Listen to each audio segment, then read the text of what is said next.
Jumlah kematian orang sedunia tahun lalu, proporsi 131 hari dari 1 Januari sampai dengan 10 Mei, hampir 21 juta orang yang mati.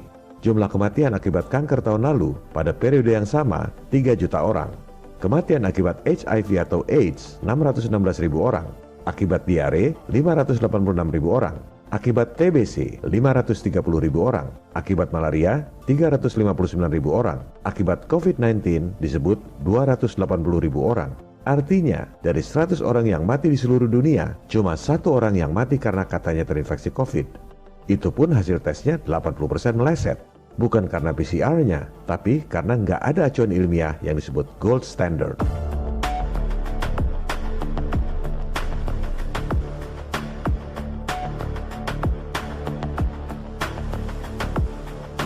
Itu perbandingan jumlah kematian di dunia. Bagaimana dengan Indonesia? Ini yang seharusnya dilakukan oleh media-media. Jangan cuma kopas data buat takut-takutin rakyat. Kita gunakan data dari PBB dan International Vaccine Access Center. Kita juga gunakan data-data nasional dari Kapolri, BPS, dan Kementerian Kesehatan. Jumlah kematian di Indonesia tahun lalu, proporsi 131 hari dari 1 Januari sampai 10 Mei, 632.000 orang mati. Kematian akibat diare balita, hampir 12.000 orang.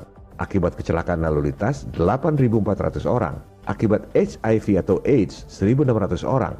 Berapa jumlah kematian yang katanya karena COVID? 959 orang.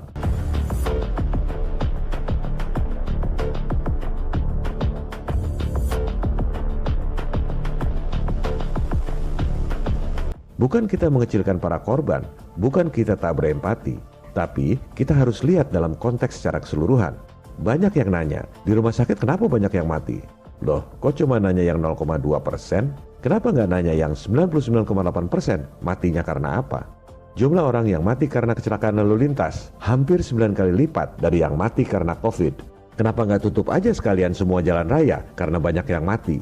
Emangnya kecelakaan lalu lintas nggak bahayakan orang lain? Kenapa bukan mobil-mobilnya aja yang disuruh social distancing supaya nggak ada tabrakan? Jumlah 959 orang itu pun tak ada satupun yang virusnya dimurnikan dan diperiksa.